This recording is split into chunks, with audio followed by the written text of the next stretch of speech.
Se trata de uno de los hombres de estos días, de estas horas, y tenemos la fortuna y la dicha de tenerlo aquí para poder preguntarle prácticamente todo lo que podamos en este tiempo que tenemos en el piso. Queremos darle la bienvenida al doctor Carlos Stornelli. ¿Cómo le va? ¿Cómo está, fiscal? Gracias. ¿Bien? Bien, ¿Cómo está cansado, usted? pero bien. Sí, me imagino. Lo primero que hay que decir es que la información de estas horas tiene que ver con su apartamiento, decidido por el juez Rodríguez, de la causa Río Turbio, y una situación en la que no sé si usted se imaginaba que iba a estar. ¿Cómo lo leía antes y cómo lo lee ahora? Yo me lo imaginaba en esta causa por ciertas actitudes del juez que venía teniendo desde hace tiempo. Pero, de todos modos, es una decisión insólita. Yo tengo casi 25 años de fiscal federal, nunca vi una cosa semejante, más cuando las razones del apartamiento son precisamente trabajar como fiscal, ¿no? Ser parte en el expediente. Llega esta decisión a partir de un pedido de la defensa de Barata, que es uno de los investigados que estuvo detenido y ahora escarcelado. Sí, se trata de una recusación que formuló una de las partes, como suele ser habitual, cuando hay disgusto o disenso sobre las opiniones normalmente del fiscal, que digamos es el primero que abre el fuego, suele suceder que las partes a veces articulan recusaciones. En esta causa, el detenido más conocido, más fuerte, el nombre de más peso, es Julio De Vido. Si tuviera usted que especular o pensar por qué se toma esta decisión, ¿qué podría decir, si es que puede? No es mucho lo que puedo decir porque no me gusta ventilar la situación de las personas que pueden estar involucradas públicamente, pero básicamente la decisión que tomaron los jueces de la Cámara y el propio juez de la causa fue por los riesgos procesales, digamos, que las cuestiones que habilitan a dictar una prisión preventiva son el peligro de fuga o el peligro de entorpecer la acción de la justicia, ¿no? Nico. A lo largo de la instrucción de la causa, ¿se encontró con alguna medida que haya pedido que fuera demorada o que sea denegada por parte del juez? Sí, obviamente, todo el tiempo, desde el principio, por eso les dije antes que había elementos en la causa que son los que estoy señalando en mis recursos. Esta cuestión no está resuelta definitivamente, estamos recurriendo a la Cámara en queja. Apeló también la Oficina Anticorrupción y estamos señalándole las actitudes del juez por las cuales nosotros creemos que no solamente intentó excluir al fiscal, sino arrogarse él el rol de juez y parte, ¿no? Lo que es extremadamente peligroso. Para que se entienda, usted pedía medidas de prueba para fundamentar aún más las acusaciones y medidas el juez de prueba, frenaba. medidas de aseguramiento personal, medidas de aseguramiento patrimonial, medidas de prueba y bueno, hay una secuencia de hechos que yo le relato a los jueces de la Cámara y por lo cual espero ser oído. ¿Y por qué cree que eso ocurría? No voy a hacer especulaciones, no las puedo hacer yo porque no soy parte en el proceso y estoy promoviendo que se revierta una decisión.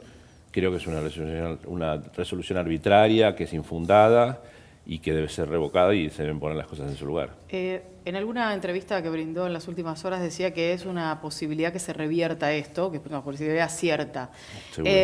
¿En cuánto colabora y en cuánto no que el Poder Ejecutivo tenga opinión sobre el accionar del juez, cuando está tan cuestionado que los poderes se inmiscuyan en los otros? No, bueno, el Poder Ejecutivo tiene una oficina anticorrupción que es parte en el proceso y que está formulando las peticiones y las cuestiones que cree convenientes. Yo no voy a abrir juicios sobre esas circunstancias. Yo estoy promoviendo que se pongan las cosas en su lugar, que se ponga una mirada en la conducta del juez y en el por qué ha tomado esta y otras decisiones. ¿Nacho? No, quisiera saberla a Nico. Nico tiene tiene una cara de pregunta que no aguanta más. Esta decisión tomada por el juez, ¿puede afectar o modificar las imputaciones ya efectuadas sobre las personas que están procesadas? No, entiendo que no. Las cuestiones, los procesamientos son instancias que tal vez sean provisorias, que pueden ser discutidas. Las nuevas pruebas que se proponen pueden aportar luz sobre la culpabilidad o sobre la inocencia de alguien. Hay que ser muy cuidadoso y muy respetuoso de estas cuestiones. Esto ha sido una decisión desopilante que, bueno, que queremos revertir. Para quienes nos están viendo en este momento a través del canal de la ciudad, expliquemos exactamente, o por lo menos lo que usted pudo investigar sobre cómo era la metodología para el desvío de ese dinero que estaba destinado a las obras de los yacimientos de Río Turbio y que terminaron en algún lugar. No sabemos exactamente dónde todavía. Yo no quisiera ventilar públicamente la prueba, creo que no debo hacerlo, porque hay cuestiones que se están discutiendo y hay situaciones personales de imputados o de testigos o de personas que creen que pueden llegar a ser imputadas, lo cual les genera muchísima angustia. Lo que yo le puedo decir es que nosotros investigamos cómo y en qué se gastaron y se ejecutaron 26.000 millones de pesos en unos cuantos años de la administración de Río Turbio y por qué se hicieron algunos convenios y por qué se pagaron determinadas comisiones y la investigación sobre los eventuales sobreprecios. No es la única causa que usted lleva adelante. No, tengo tiene muchas otras, cientos de causas, sí. Seguramente todas muy importantes. ¿Cómo se hace para seguir con el resto cuando uno siente que está presionado de esta manera en esta causa en particular que es tan pública y que tiene tanta notoriedad? Bueno, yo estoy acostumbrado, son muchos años y tengo un equipo de colaboradores es excelente, con los cuales seguimos adelante. Tal vez hay días de mayor desazón, pero bueno, es parte del trabajo y lo sabemos hacer. Cuando a pedido de una parte desplazan a un fiscal y el juez directamente calcula que no le consultó a usted qué opinaba o qué tenía para responder a ese pedido de recusación, ¿cómo se va a afectar la independencia del Ministerio Público Fiscal? Bueno, es lo que nosotros creemos, lo que yo creo es que se ha afectado la independencia, el juez se ha inmiscuido en cuestiones que son propias de actuaciones funcionales y estrategias elegidas por la Fiscalía. Por eso creemos que el juez ha perdido su imparcialidad al tratar de ser el juez y parte y tratar de ignorar el rol de la Fiscalía, que como ustedes bien saben es un poder independiente del Poder Judicial, y nuestra misión, entre otras cosas, es velar por el cumplimiento de las normas procesales del juez.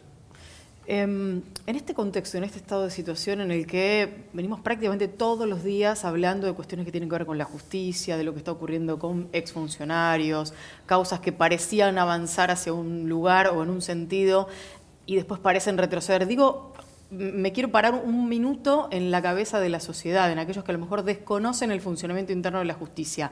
¿Cómo se hace para, en este entramado, lograr que la sociedad crea efectivamente en la justicia argentina? Es muy difícil en determinados contextos. De todos modos, que se resuelva determinada libertad, si bien yo no voy a hablar de procesos que trabajan colegas míos, a quienes respeto mucho, cuando se resuelve determinada libertad no quiere decir que se ponga fin a una causa o fin a una investigación. Normalmente, y esto si vamos a pensar bien, no puedo estar pensando mal públicamente, en el juego de un proceso penal hay disenso de opiniones entre el fiscal, el juez, los jueces de la Cámara, el fiscal de la Cámara, las partes, las defensas. Bueno, a veces el fiel de la balanza va hacia un lado, a veces va hacia el otro.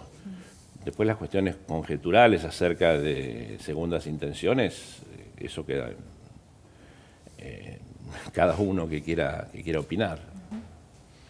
Nacho, me parece que estaba... Se lo preguntó Lorena, pero se lo voy a preguntar de otra manera. Cuando pasan estas cosas, ¿por qué no manda todo al diablo y vuelve al llano? ¿Qué? Ya no como fiscal, le pregunto. Digo, usted es un ciudadano y sufre también lo mismo que el resto de nosotros cuando la justicia falla. ¿Qué hace que no mande todo al diablo? Bueno, primero porque vivo de esto. Segundo, porque es lo que sé hacer. Y además porque tengo la convicción de que hacemos cada día lo mejor que podemos y que a veces en un mar de adversidades hay logros que se pueden conseguir. ¿Y es persistencia o es fe? Porque es diferente, ¿no? Es un poco de cada una, ¿no? En algún momento de su extensa carrera o de su trayectoria, para llamarlo de una manera más amable, fue funcionario. Y seguramente es muy diferente un lugar y el otro. ¿Extraña algunas cosas del funcionario o en su momento cuando le tocó ser funcionario extrañaba estar en el Poder Judicial?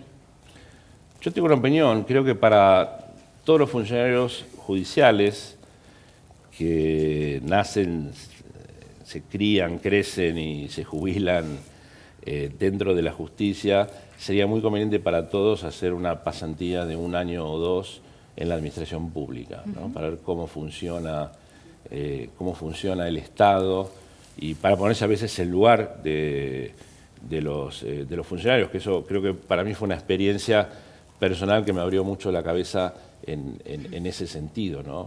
Muchas veces los que somos como yo, que llevamos casi 40 años en la justicia, la cabeza muchas veces está demasiado formateada al quehacer judicial. Otras cuestiones que dan vueltas por la cabeza de la gente, de la sociedad y demás, tienen que ver con ciertos puntos del funcionamiento de la justicia, tal vez más mundanos. El otro día lo escuchábamos al ministro Lorenzetti hablar del tema de los horarios, de algunos otros temas así.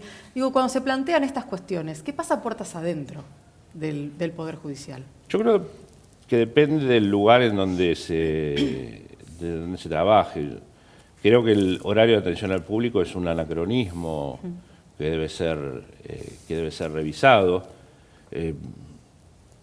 Hay lugares, en la Fiscalía donde yo trabajo, la gente que trabaja conmigo trabaja mucho más de 8 horas, con lo cual si el horario llega a ser de 8 horas van a trabajar menos y no más. Y eso pasa en muchos lugares de la justicia. Hay cuestiones que tienen que reverse, obviamente. Después de lo que pasó en los últimos días, la reacción de sus colegas, ¿se siente respaldado? ¿Se siente apoyo del resto de los fiscales o de los superiores? Sí, obviamente. Nosotros nos conocemos, la mayoría, desde hace muchos años. Muchas veces no tenemos ni que decirnos las cosas, pero entre los colegas siempre estamos, siempre está el cariño, el respeto y el acompañamiento cuando suceden cosas de este tipo. Tengo que volver a preguntarle como ciudadana común. Si tuviera que ponerle una nota a la justicia argentina, y digo, esto no es hablar puntualmente de 1 o 2 de sus colegas, sino en general. Si tuviera que poner una puntuación del 1 al 10 a la justicia argentina, ¿qué nota le pondría hoy? Es muy difícil, no puedo ser yo quien lo diga, sino la gente que opina sobre el trabajo de cada uno, de nosotros, que muchas veces son tareas enormes, de causas muy complejas que requieren días, meses y a veces años de investigación. Obviamente que cuando hay conductas que están divorciadas de la corrección, por decirlo de alguna manera, creo que los organismos, tanto la Procuración General como el Consejo de la Magistratura, tienen que actuar con toda la severidad. Volviendo a la causa Río Turbio y a la situación en la que está hoy usted, ¿cuál es el próximo paso y cómo cree que va a seguir esta situación? El próximo paso es esperar a que la Cámara de Apelaciones resuelva. Yo voy a presentar en estos días, entre mañana y pasado, un recurso de queja y donde también está por resolverse situaciones planteadas ya por la Fiscalía que estaban para resolver en la Cámara, sobre prisiones preventivas, sobre procesamiento, sobre objeto procesal, todo el abanico de cuestiones que comprende la causa, y esperamos revertir rápidamente esto para que la tarea no recaiga en un colega mío que está cargadísimo de trabajo y que tiene que empezar a estudiar esta causa de Fojas 1. Que es una causa extensa, además. Es una causa grande, es una causa que lleva bastante tiempo, no es la causa más grande. Mi colega, el doctor Tayano, la que le tocó transitoriamente esta causa, tiene causas enormes para investigar, como el pacto, la denuncia de Nisman, el homicidio de Nisman, etcétera, etcétera. Tienen una serie de cuestiones que hacen que él también tenga una jornada de trabajo casi todo el día, ¿no? Él y su gente. La diputada Elisa Carrió en algún momento lo mencionó y lo hizo públicamente, habló de la posibilidad de que haya dinero circulando como una suerte de pagos a cambio de decisiones de la justicia. Esto es público, porque lo ha dicho la diputada Carrió. ¿Qué sucede con esto? ¿Qué pasa realmente con esa situación? ¿Hay una denuncia formal? ¿Hay pruebas que se hayan remitido a la justicia? Yo no sé si hay alguna denuncia específica en estos casos que usted menciona. Yo, en la medida que tenga conocimiento de alguna de estas cuestiones, lo tengo que denunciar inmediatamente, y cualquier funcionario público que lo sepa lo debe denunciar inmediatamente. Creo que por estas cuestiones hay alguna denuncia que ya está radicada, no sé dónde. ¿Nico? ¿Qué tan normal son las situaciones que se están viviendo? Bueno, lo que hemos visto en los últimos días, ¿no? Una excarcelación a las 4 de la mañana. No lo quiero sacar mucho del tema, ¿no? Pero ¿qué tan normal es que estas situaciones que estamos viendo en los últimos meses, en los cuales se cuestionan a los que antes no se cuestionaban y empiezan a aparecer fallos que todo queda sujeto a la interpretación de la ley y no a los hechos? Yo no voy a hablar sobre el trabajo de magistrados colegas, porque no debo hacerlo y no conozco las circunstancias de los distintos expedientes. Y si yo tengo alguna opinión, digamos, como público de esas situaciones, no es prudente que yo las diga. Lo único que te puedo decir es que tal vez sean tiempos donde hay cuellos de botella de tomas de decisiones. Y bueno, y a veces hay decisiones que son muy difíciles, son muy delicadas, y a veces aparecen a flote ciertas cuestiones o ciertas características que no nos gusta ver. Cuando uno trabaja investigando temas de corrupción, se da cuenta que un caso está relacionado con el otro y con el otro y con el otro, y que son cadenas de corrupción. Y la pregunta que siempre me hago es ¿por qué no se unifican causas? ¿Por qué no se trabaja sobre la figura de asociación ilícita, unificando más casos como para llegar a un resultado quizás más concreto? No, bueno, no es así, es exactamente al revés como vos lo planteás. La cuestión, yo no investigo figuras penales, yo investigo hechos. De lo que investigo puede resultar tal o cual calificación, inclusive la que vos mencionabas de la asociación ilícita y demás. No creo en la asociación ilícita universal, ni en la causa universal con un solo fiscal que no le dé la salud, las megacausas, ni digamos, el tiempo. claro. Las megacausas normalmente no avanzan. Las causas son escindibles, y sí es probable que en algún momento sea conveniente algún juicio oral y público unificado con algunas cuestiones, pero Río Turbio no tiene nada que ver con obras viales o con otras cuestiones que son perfectamente escindibles y se pueden investigar por separado. Es decir, no solo no conspira contra la investigación, sino que es más eficiente en muchos casos mantener algunas investigaciones separadas.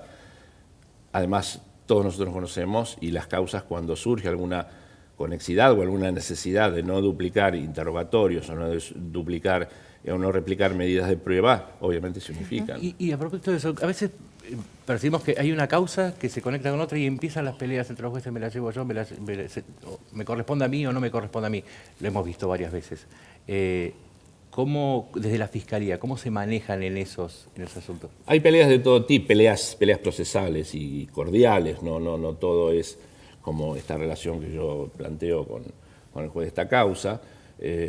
Hay peleas por quedarse con una causa y a veces hay peleas por no quedarse con una causa. Eso de acuerdo a la carga de las tareas o al interés que despierta una determinada investigación u otro tipo de cuestiones. Pero son cosas que se resuelven más o menos rápidamente. Doctor, quiero agradecerle que haya estado con nosotros esta noche. La última, porque me quedé con algo que decía Nico, le preguntaba cómo respondían sus pares o cómo respondían el resto del Poder Judicial. ¿Cómo le responde la calle frente a estas cosas? A mí con mucha simpatía, es decir, nunca he tenido cuestiones incómodas, demás, todo lo contrario. Siempre ha sido cordialidad, simpatía, aliento. Quizás porque no saben exactamente lo que hago, pero con mucha cordialidad siempre. Muchísimas gracias. Gracias Le a agradecemos ustedes. que haya venido esta noche aquí a nuestro programa.